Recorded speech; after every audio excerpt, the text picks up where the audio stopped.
बातमी नवी मुंबईची आहे। अमित ठाकरे यांनी खुलं केलेलं शिवछत्रपतींचं स्मारक मनपाकडून परत एकदा म्हणजे पुन्हा एकदा बंदिस्त करण्यात आलंय।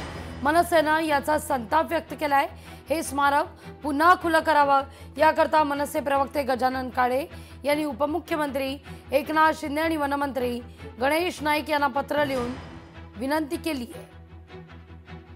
या महाराष्ट्र राज्याचे उपमुख्यमंत्री व ठाणे जिल्ह्याचे पालकमंत्री जुने शिवसैनिक माननीय श्री एकनाथ शिंदे साहेब, या महाराष्ट्र राज्याचे वनमंत्री व जुने शिवसैनिक माननीय श्री गणेश नाईक साहेब, आपल्या दोघांनाही एक अनावृत्त पत्र मी आज समाज माध्यमातून आपल्याकडे पाठविते।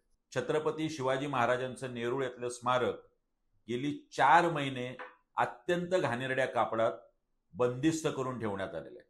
अमितजी ठाकरे यांच्या माध्यमातून 2 दिवसांपूर्वीच या स्मारकाचं अनावरण करण्यात आलं, स्वच्छता करण्यात आली, विधिवत पूजा करण्यात आली।